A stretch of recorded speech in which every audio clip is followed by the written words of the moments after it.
Halo kawan-kawanku, saat ini kita berada di sebuah trainer, sebuah papan trainer dari konstruksi mobil yang dipersingkat atau dipersederhanakan dari susunannya agar jelas penjelasannya dalam proses pembelajaran. Nah, di sini ditampilkan beberapa sensor-sensor yang ada di mobil, termasuk nanti cara kerjanya bagaimana, nama-namanya, terus juga bagaimana proses dari alat-alat ini bekerja. Nah, saya mulai dari sini.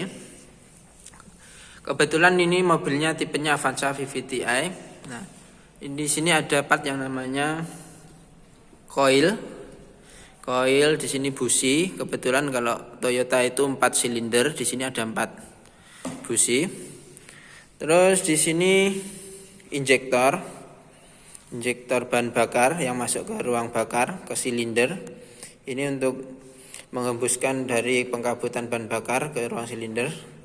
Ini full pressure atau untuk tekanan bensin yang masuk ke sini agar stabil. Terus ini dari pompa bensin masuk ke full pressure untuk mengatur tekanan di sini agar maksimal dan stabil. Terus di sini untuk indikator tekanan bahan bakar, walaupun di mobil tidak ada di sini, tapi di sini disediakan untuk mengecek apakah tekanan dari pompa oli itu normal atau tidak. Terus di sini ada sekring karena ini termasuk dari rangkaian elektronik, harus ada pengamannya, sekringnya seperti ini. Kalau mungkin di mobil tidak seperti ini karena ini trainer, yang penting ada sekring, adanya sekring model pipih itu, dan ini model tabung. Terus ini soket-soket banyak, ini adalah untuk pembelajaran siswa agar tahu jalur-jalurnya, ke arah jalur mana. Nah, terus ini ICU apa itu namanya?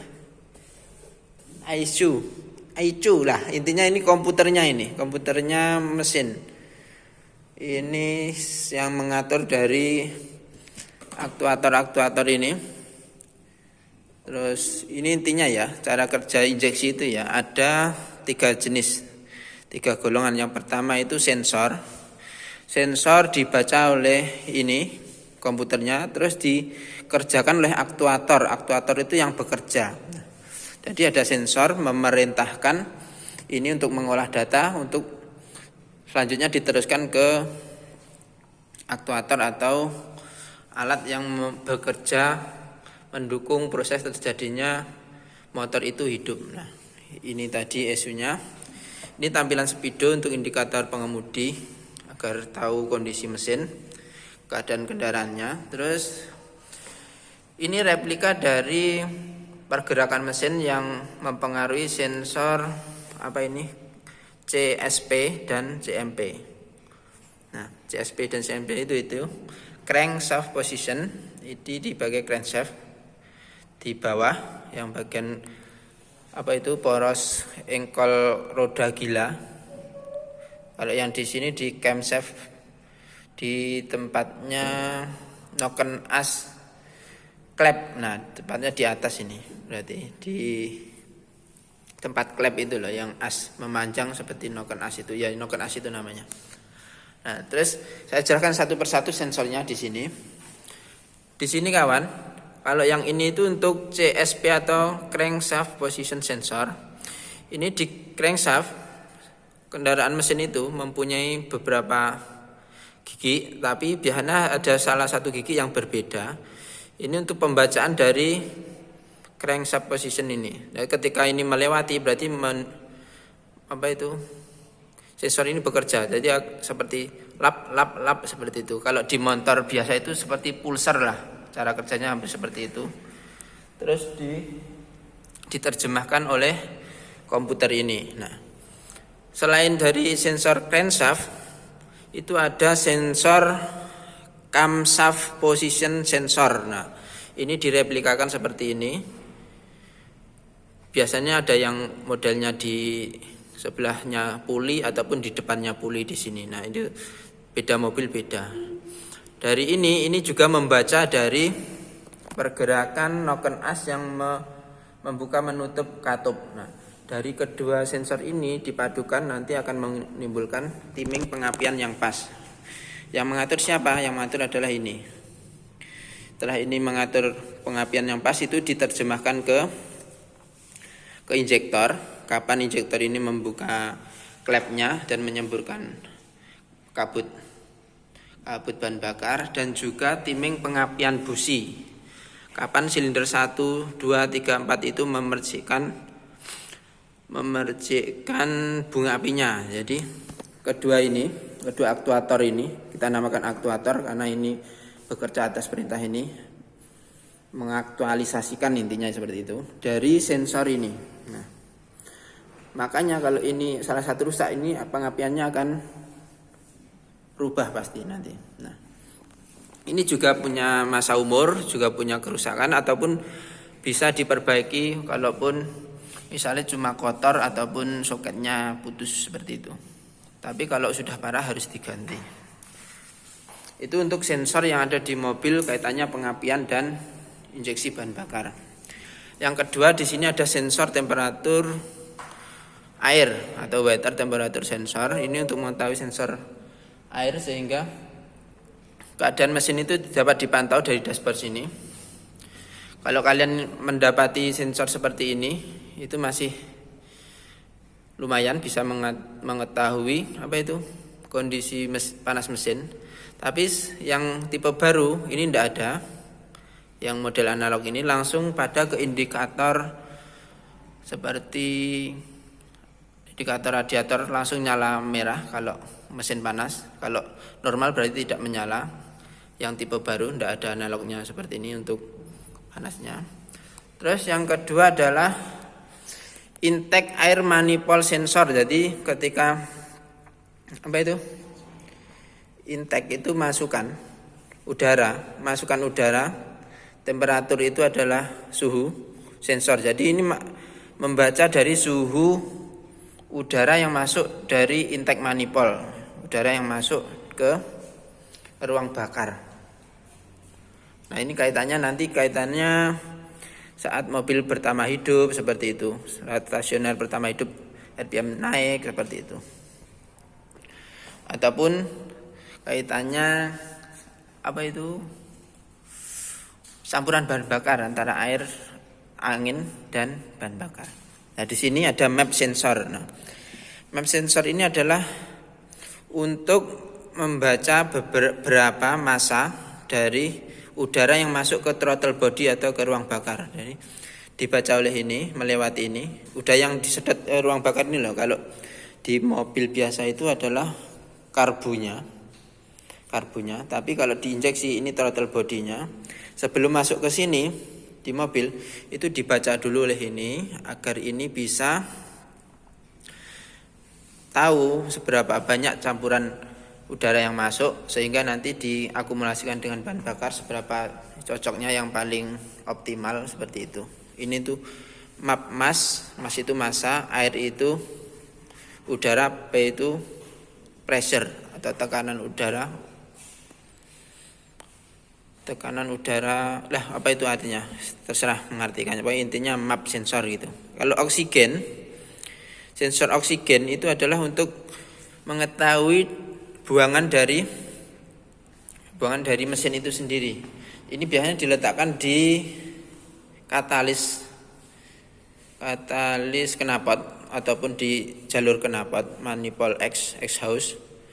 Nah, ini untuk mengetahui setelah pembakaran itu berapa banyak oksigen yang dikeluarkan. Apabila terlalu banyak oksigen berarti kandungan dari bahan bakar campuran awal tadi yang masuk ini dikurangi atau dilebihkan, itu juga tergantung pada ini. Nah, untuk setelan keiritan dan borosnya kendaraan kadang ini juga berpengaruh, karena ini yang menentukan seberapa banyak bahan bakar dan angin yang dicampur. Nah, ini yang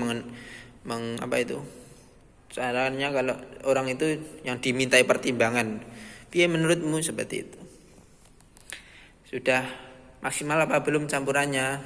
Kalau belum maksimal, ini saya kurangi BBM-nya seperti itu. Kalau ini bisa berbicara loh ya. Ini sensor knock. Jadi kalau ada knocking di mesin atau putaran yang tidak normal, itu biasanya ada ini sensornya yang memberikan instruksi. Ini throttle body kawan. Throttle body itu banyak sekali jenisnya. Ada sensor juga di throttle body, biasanya ada sensor ISC yang mengatur stasionernya. Terus di situ ada koin pembuka penutup throttle body. Nah, ini dikaitkan dengan tuas gas. Ketika ditarik membuka koinnya. Terus untuk yang jenis apa itu DWB, drive by wire DBW, itunya menggunakan di sini dinamo.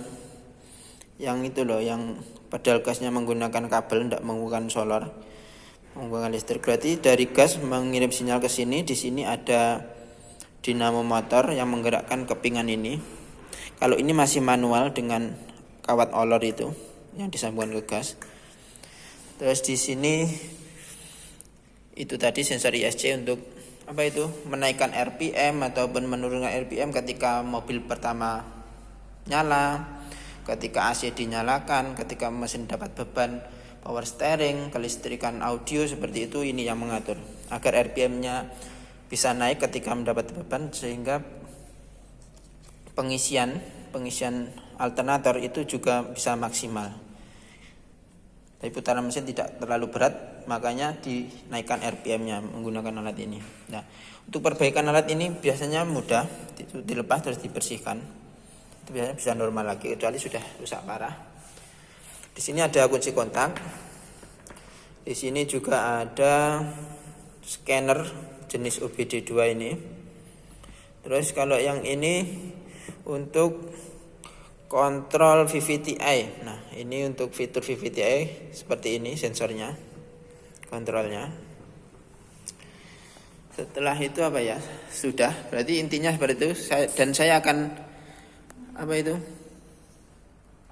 Coba nyalakan bagaimana mobil ini bekerja. Nah, sekarang mulai kita nyalakan. Ini sudah nyala.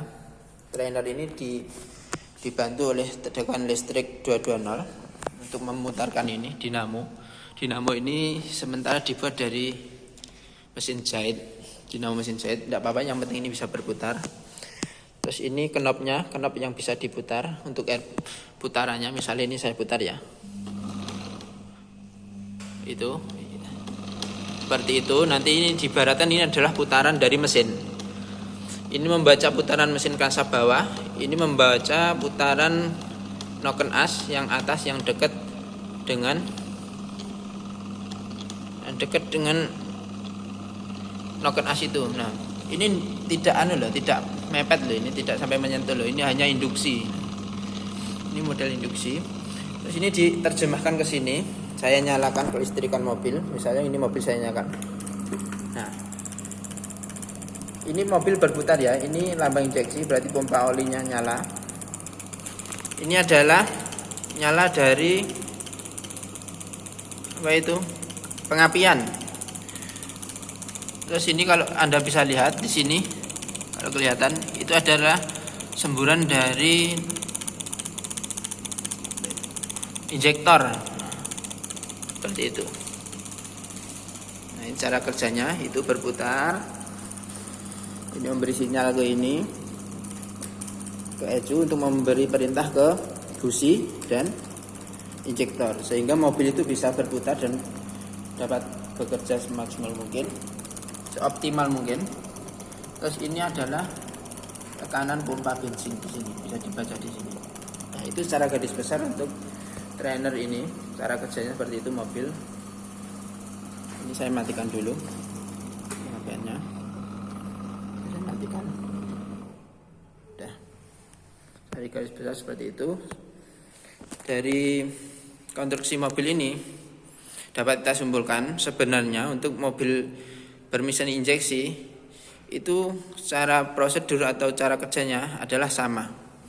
Dia ada sensor yang membaca gerakan dari motor itu ketika pertama di starter, memberi tugas ke ECU menerjemahkan tugas itu ke dalam bahasa pemrograman dan dikeluarkan, dioutputkan ke aktuator, sehingga aktuator dapat bekerja sesuai porsinya dan waktunya. Nah, seperti itu. Jadi ketika kalian mempelajari mobil baru, itu harus kalian tahu cara kerjanya dulu agar kalian dapat melogika bagaimana cara kerjanya, sehingga mudah untuk men-troubleshooting dari kerusakan-kerusakan dan memecahkan dari masalah-masalah yang ditimbulkan. Terima kasih. Assalamualaikum warahmatullahi wabarakatuh.